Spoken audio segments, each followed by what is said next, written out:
नमस्कार। FG travel food के सभी दर्शकों का मेरा यानी कि पीयूष सुहाना का प्रणाम। ट्रैवल फूड तड़का के इस एपिसोड में मैं जहां से आपकी शुरुआत कर रहा हूं वो अपने आप में स्मारक है, एक उदाहरण है समर्पण का। वो इसलिए कि ये जो सामने आप जिन शख्स की मूर्ति देख रहे हैं ये पूरे बुंदेलखंड, पूरे भारत, पूरे मध्य प्रदेश के लिए एक मिसाल थे।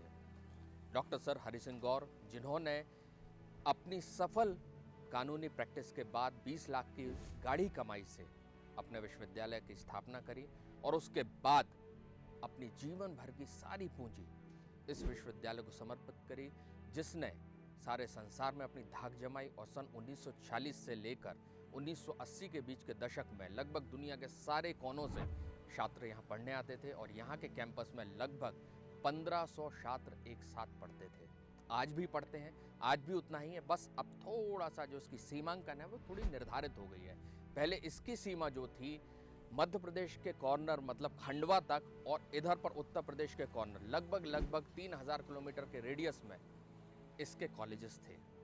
यहाँ आकर यकीन मानिए मेरा दिल इसलिए खुश हो जाता है कि मैंने अपनी ज़िंदगी में जो भी पाया है, चाहे शिक्षा, चाहे राजनीतिक ज्ञान, चाहे संभाषण, चाहे अभिनय, ये इसी विश्वविद्यालय में रहकर यहीं से सीखा। यहीं के ऑडियो विजुअल डिपार्टमेंट से, थिएटर से मैं प्रशिक्षित हूँ और जब भी यहाँ आता हूँ तो कहीं ना कहीं भावुक हो जाता हूँ। तो मैंने सोचा कि आपको यहाँ का दर्शन ज़रूर कराऊँ, क्योंकि ये कोई छोटी मोटी यूनिवर्सिटी नहीं है, ना ही अपने विस्तार में, ना ही अपने आकार में, ना ही अपने अनुभव में। जब भी कभी आपका बुंदेलखंड आना हो, ये अपने आप में एक लैंडमार्क है। सागर यूनिवर्सिटी आप ज़रूर आएँ। विश्वास मानिए आप इस विश्वविद्यालय के प्रांगण को, इसके कैंपस को कभी भूल नहीं पाएंगे। और अगर यूनिवर्सिटी की आप लाइब्रेरी में गए तो आप यकीन मानिए महीने भर तक बिना पढ़े निकल नहीं पाएंगे। चलिए तो यहाँ से शुरुआत करते हैं और आपको लेकर चलता हूँ मैं राहतगढ़। राहतगढ़ क्या है ये वहीं चलकर आपको समझ में आएगा। चलिए मेरे साथ आइए।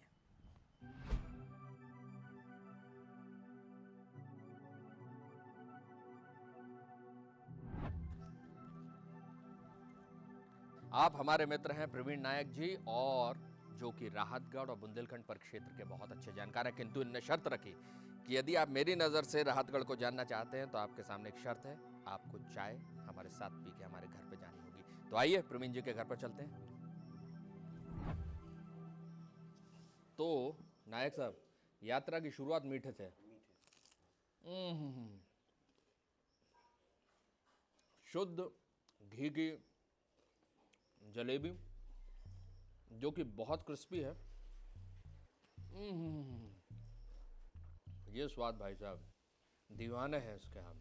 समोसा, जलेबी, पोहा जो बुंदेलखंड का ऑथेंटिक फूड है, आपको लगभग हर गली में, हर दुकान पे सुबह ये नाश्ता मिलेगा। जब भी आए ज़रूर खाएं। तो कुरकुरी जलेबियों के बाद जिस चीज़ की सबसे ज़्यादा ज़बान को ज़रूरत होती है वो होता है समोसा। वैसे तो ये हिंदुस्तान के हर कोने में मिलता है, लेकिन आप कहेंगे इसमें क्या खास है? इसमें खास ये है जनाब कि हिंदुस्तान भर में जो समोसा बनता है अधिकतर फ्राइड आलू रहते हैं, उसमें मसाले मिक्स होते हैं, भूने जाते हैं, उसके बाद वो समोसे के खोल में डाल के सिके जाते हैं। हमारे बुंदेलखंड में कच्चे आलू को उबाला जाता है, उसके बाद सिल के पिसे हुए जो मसाले होते हैं सिलबट्टे के, उनमें मिक्स किया जाता है, उसके बाद धीमी आंच पे भूना जाता है, उसके बाद खोल के अंदर डाल के समोसों को सेका जाता है। इसलिए जो ये सौंधा और चटपटा स्वाद आता है ना, ओह अद्भुत। आए बुंदेलखंड और स्वाद जरूर लीजिए इसका। चलिए अब चलते हैं राहतगढ़। जैसा कि हर शहर का जो पुराना हिस्सा होता है, जो ऐतिहासिक होता है, वो ऐसा ही होता है, घना बसा हुआ, बाजार वाला और असली देसी टेस्ट वाला। तो अब हम निकल चुके हैं सागर शहर से बाहर भोपाल रोड पर। राहतगढ़ की जो दूरी है लगभग 33 किलोमीटर सागर शहर से। तो अब आपका अगला नज़ारा होगा राहतगढ़ का। तो यहाँ से राहतगढ़ की सीमा प्रारंभ होती है और ये देखिए गाड़ियों में भी लोग बुंदेलखंड को शान से लिखते हैं। हालांकि गलत लिखा है, बुंदेलखंडी लिखा है, जबकि है बुंदेलखंडी। वाह साहब, बुंदेलखंड और यहाँ के शानदार लोग।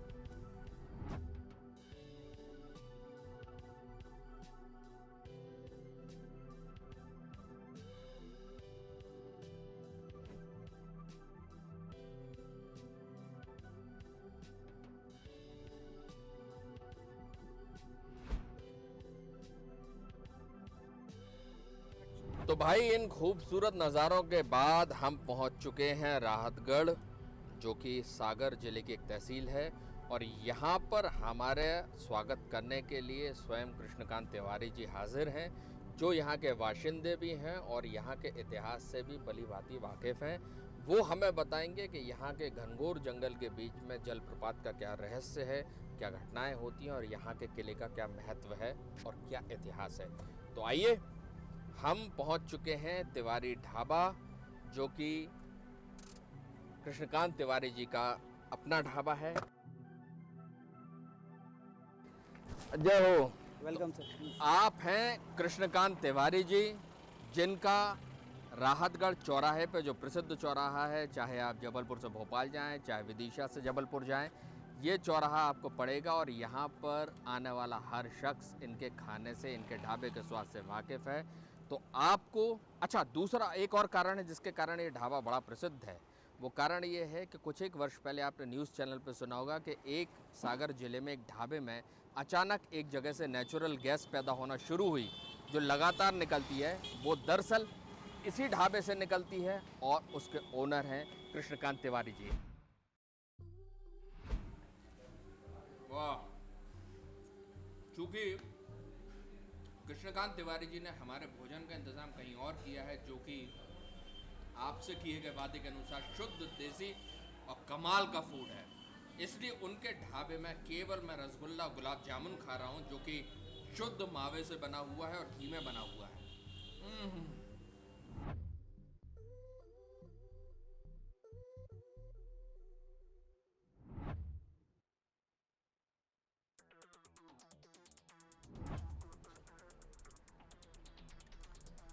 तो हम आ चुके हैं राहतगढ़ वाटरफॉल, प्राकृतिक जलप्रपात राहतगढ़, घनघोर जंगल के भीतर, जहाँ पर बाघ भी हैं, चीतल भी हैं, मोर हैं और काफ़ी घना जंगल है, जो अपने आप में कंप्लीट ब्यूटी देता है। तो चलिए चलते हैं वाटरफॉल पर।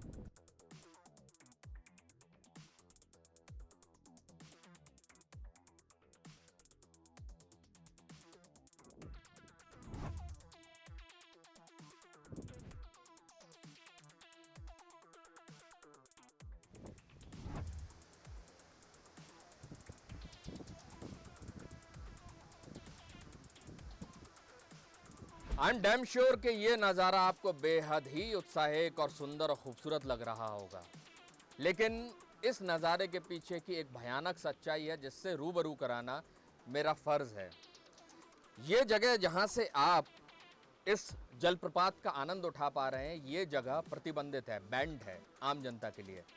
किंतु हमारे साथ कृष्णकांत तिवारी जी हैं, जो यहाँ के बाशिंदे हैं। उन्होंने शूटिंग की परमिशन हेतु हमें ये मौका उपलब्ध कराया। तो सबसे पहले हम इन्हीं से जानते हैं। दरअसल कहानी यह है कि राहतगढ़ जलप्रपात जो है, यहाँ पर लोग जितनी खूबसूरती के लिए आते हैं, उतने ही लोग यहाँ पर ये तलाशने आते हैं कि आखिर इतनी मौतों का राज है क्या।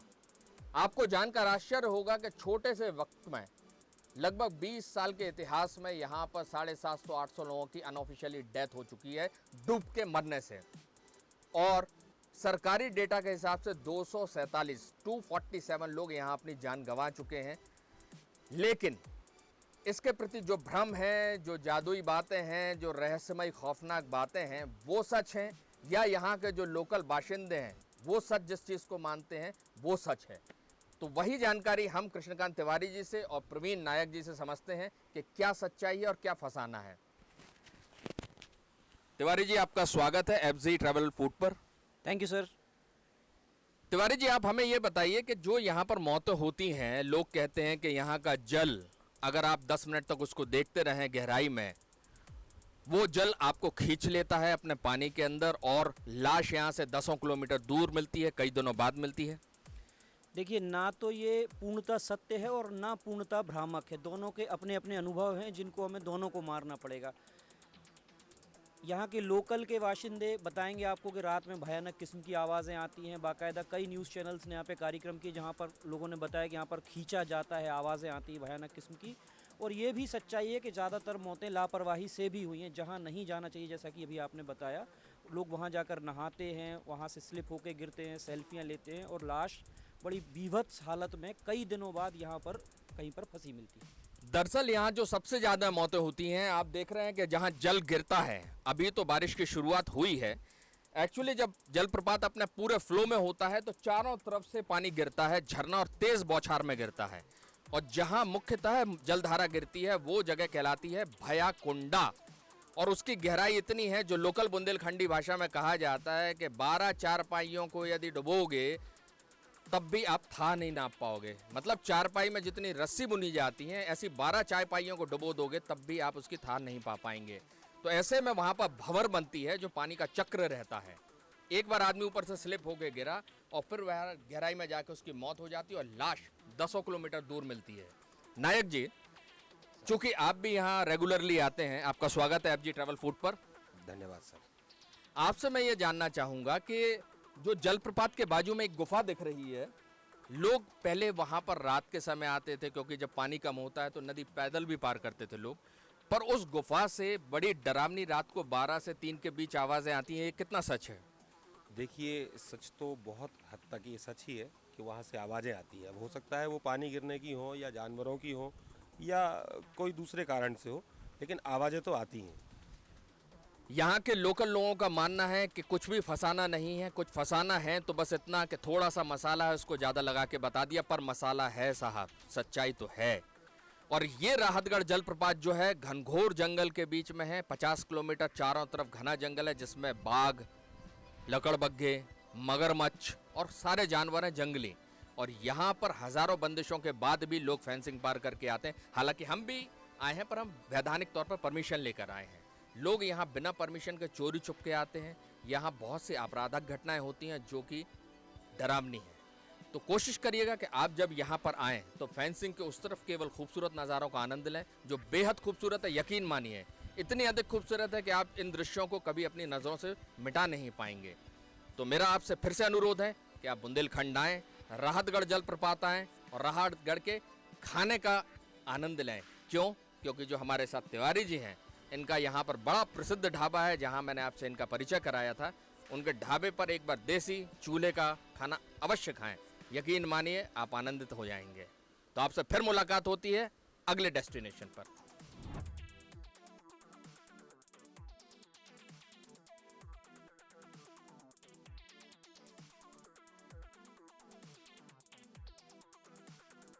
तो हम हैं इस समय राहतगढ़ फोर्ट, राहतगढ़ किले के रास्ते पे, जो कि 1 किलोमीटर बस्ती के अंदर है। और चूँकि हमारी गाड़ियाँ जो है वो पतली सकरी गाड़ियों से जा रही हैं, लेकिन चूँकि दोपहर का और बारिश का वक्त है तो खाली है। ये हमारे लिए बड़ी सुकून की बात है। ये देखिए, राहतगढ़ किला का बोर्ड, राष्ट्रीय महत्व का स्मारक, मतलब इंडियन मॉन्यूमेंट है ये, भारतीय पुरातत्व सर्वेक्षण। भाई साहब, सांस ले लें दो यार।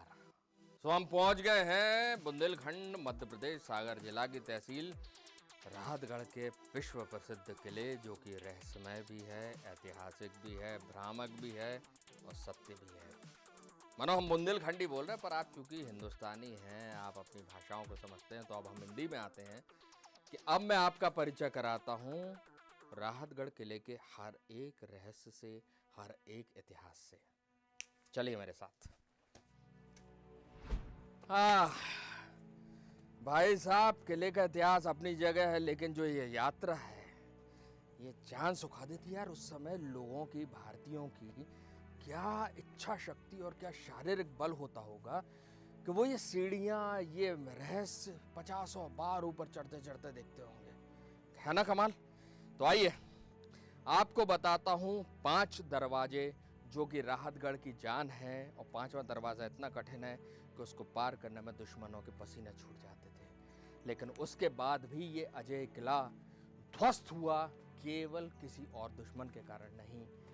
दरअसल चंद्रशाह, जो कि दुर्गावती, जिनके ऊपर फिल्म आई है अभी, उनके जो वंशज थे, उन्होंने हार स्वीकार करी और इस किले के बदले में गोंडवाना राज्य का राजा बने। तो गोंडवाना राज्य के राजा बनने के बदले में अकबर को उन्होंने ये किला दान कर दिया। और इस स्थिति में भारत का हर अजय किला धीरे धीरे धीरे धीरे पराजय की ओर बढ़ता चला गया। अब मैं थक गया हूँ, थोड़ा पानी पीता हूँ, फिर आता हूँ आपके पास। तो भैया सांसें लेने के बाद अब मुझे लग रहा है कि थोड़ा सा सुकून है। इधर सांसें चढ़ गई हैं, हाफ आ रही है, लेकिन फिर भी आपको बताना मेरी ड्यूटी है, तो मैं आपको बता रहा हूँ कि इस किले का निर्माण कोई पुष्ट डेटा तो नहीं है, लेकिन जो इतिहासकार बताते हैं, जो पुस्तकें बताती हैं, उस हिसाब से 10वीं ईस्वी में लगभग 1026-1027 में इस किले का निर्माण कराया गया था, जो कि चंदेल शासन द्वारा कराया गया था। उसके बाद परमार वंश ने यहाँ पर राज किया, जो काफ़ी लंबे समय चला। लेकिन उसके बाद जब मुगलों ने, मतलब चंद्रशाह ने, जो कि रानी दुर्गावती जी के वंशज थे, उन्होंने ये किला दान कर दिया अकबर के चरणों में, ताकि वो गोंडवाना राज्य के राष्ट्राध्यक्ष बन सकें, वो राज्य उनके अधीन हो। लगभग 250 गांवों का ये शासन था। इस पे कब्जा करने का मतलब था कि आप भोपाल से लेकर महाकौशल के बीच के एक सबसे बड़े गढ़ को अपने कब्जे में करते हो। आज भी ये कहावत है कि उस समय ये किला 12 किलोमीटर दूर से दिखाई देता था दुश्मनों को, लेकिन जैसे जैसे जैसे जैसे आप किले के पास आते थे, धीरे धीरे किला विलुप्त हो जाता था। इसकी डिजाइन कुछ ऐसी थी कि इसको रहस्यमय किला बता दिया गया। आज भी जब आप इसको दूर से देखेंगे तो स्पष्ट नजर आता है, लेकिन जब आप शहर के अंदर घुसने लगते हैं, धीरे धीरे किला गायब हो जाता है। अब ये क्यों कहा जाता है, किस लिए कहा जाता है, ये तो आपके ऊपर है, इतिहास की पुस्तकों के ऊपर है, लेकिन ये कहावत सत्य है कि ये किला रहस्यमय भी है और आज की तारीख में काफ़ी हद तक हॉन्टेड भी है। इसलिए ASI के मुताबिक यहाँ पर शाम को 7 बजे के बाद आना गैर कानूनी है, आपराधिक है और स्वयं की मौत को निमंत्रण देने वाला है। बाकी आपकी मर्जी है, दिन के समय कभी भी आए। बेहद खूबसूरत किला है, मजबूत प्राचीर है। 1100 वर्षों के बाद भी आज भी इसकी दीवार, कुछ एक दीवारें इतनी मजबूत है, इतने आक्रमण के बाद कि आप हाथी टकरा देंगे वो नहीं टूटेगी। तो अब इस किले के दर्शन कराने में जो मेरे पसीने छूटे हैं, अब वो वापस एनर्जी कैसे आएगी? वो आएगी जो मैंने आपको वादा किया है, आपको देसी फूड खिला के भी और बनाकर दिखाते हुए भी। तो चलिए, अब भोजन का प्रबंध हो चुका है, हम देखते हैं कि हमारी टीम ने किस तरीके का खाना बनाया है, किस अंदाज से प्रिपेयर कर रहे हो, किस अंदाज से उसकी मेकिंग हो रही है। Let's go. तो तिवारी जी अब हमको लेकर चल रहे हैं जंगल के उस पार, जहाँ पर एक छोटी सी टूटी फूटी झोपड़ी में हमारा देसी भोजन बन रहा है। आइए।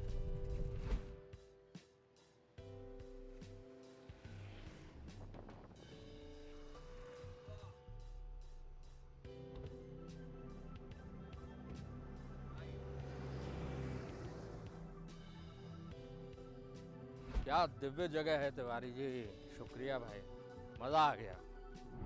आप देख सकते हैं कि मिट्टी का चूल्हा है और ये इंग्रेडिएंट्स हैं। टमाटर है, लहसुन अदरक कटा हुआ रखा है, धनिया पत्ती कटी हुई रखी है, लाल मिर्च, सूखी हरी मिर्च, प्याज, खड़ा धना, अंडे और ये हैं खड़े मसाले, जिसमें दालचीनी है, जीरा है, कड़ी पत्ता है, तेज पत्ता है, फूल हैं, और ये सब पिसेंगे इस सिल पर।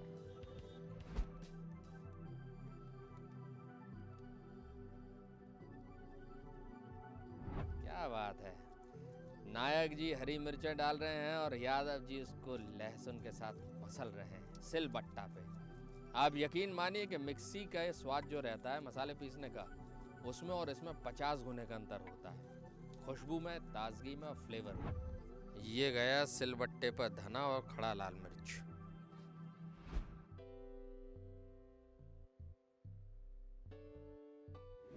और ये कट रहे हैं ताजे टमाटर, जो कि अभी खेत से टूट कर आए हैं। तो ये कढ़ैया चढ़ा दी गई है चूल्हे पर, जो कि लोहे की कढ़ाई है, और नीचे जंगल की सूखी लकड़ी। वाह भाई साहब, तो ये है कंप्लीटली ऑर्गेनिक, बिना किसी केमिकल को मिलाया हुआ तेल, जो कि खेत के सोयाबीन के खेत से निकालकर घर में पेराई करवा कर निकाला गया है। तो उबले हुए अंडे तैयार हैं खौलते हुए तेल में जाने के लिए। आहा, ये चले छू छू छू छू छू छू छू। तो सुनहरी भुराई शुरू हो चुकी है, जो तले जा रहे हैं। सुनहरे रंग में अंडे धीरे धीरे तब्दील हो रहे हैं। प्रवीण भाई, तेल गर्म हो चुका है, अभी आप क्या करने जा रहे हैं? अब ये पत्ता, तेज पत्ता, ये तेज पत्ता डल गया, ये अपना सारा गरम मसाला, जीरा, खड़ा धना, खड़ा पत्ता, लौंग, अजवाइन।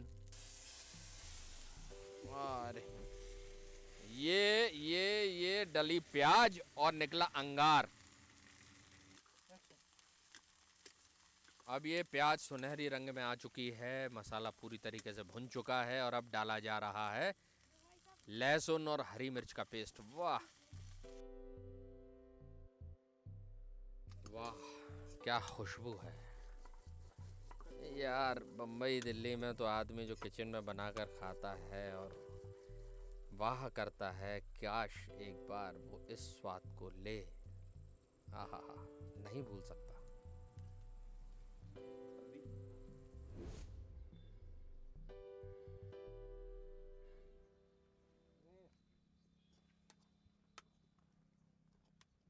अब फाइनल इंग्रेडिएंट मतलब एग, जिसकी करी बन रही है, जिसको पहले प्रवीण जी ने सेक लिया था। अब वो मसाले में प्यूरी में जो सिक चुकी है उसमें मिक्स कर दिया गया है। ये जो खड़ी खड़ी लाल मिर्चें बाहर आ रही हैं वो मुंह में पानी लाने के लिए काफ़ी हैं, है ना। तो अब 3 मिनट बाद ढक्कन हट चुका है और ऑलमोस्ट पूरे मसाले में अपनी सुगंध के साथ अंडा रच बस चुका है। तो आप देख सकते हैं कि जो तेल है वो ऊपर आ गया है और मिर्च उसके सहारे तैर रही है। अब मैं इस स्वाद को लेने के लिए बेताब हूँ भाई, क्या आप भी हैं? बहुत गर्म है।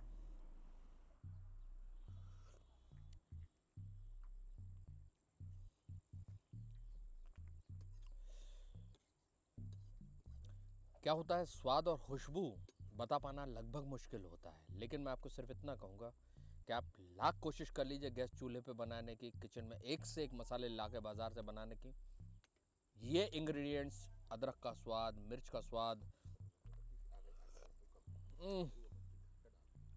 अद्भुत। तो अब यादव जी जो हैं वो चूल्हे को दोबारा प्रज्वलित कर रहे हैं ताकि अब आटा और बेसन मिला के जो टिक्कड़ बनेगा उसको भून सकें। आप यकीन करिए कि गाय के गोबर के कंडे, देसी चूल्हा, लोहे का तवा, आटा बेसन का मिक्सचर और उसके बाद यादव जी हाथ से ठोकते हुए टिक्कड़। टिक्कड़ और रोटी में एक बड़ा बेसिक अंतर होता है कि रोटी जो है वो बेलन और तवे पर बेलती है, लेकिन टिक्कड़ जो है वो केवल हाथ से मोड़ी जाती है और हाथ से ही थपकी जाती है। इसमें मैदा 1% भी नहीं होता, ये शुद्ध आटा और हल्का सा बेसन होता है। कुछ लोग इसमें जीरा डालते हैं, कुछ लोग राई डालते हैं। अब ये राख में अट चुकी है रोटी और अब देखिए ये ठोका, ये राख उड़ी और ये मिट्टी का जो स्वाद आएगा इसके ऊपर घी। हा, ये राख से सनी हुई रोटी पर देसी गाय का घी, आए हाय, स्वाद यही है बॉस, जिंदगी यही है, बाकी सब तो भ्रम है, मिथ्या है।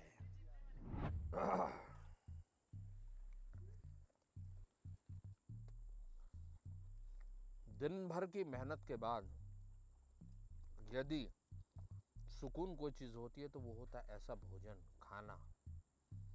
भाई रूह तक सुकून पहुंचा है। अगर आपको भी सुकून चाहिए तो कोशिश करिए, एक बार इस टेस्ट को आजमाइए। क्यों भाई, वो आ जाए। शाम हो चुकी है, आज का दिन खत्म हो रहा है, मेरा पेट आकंठ डूब चुका है शानदार खाने से।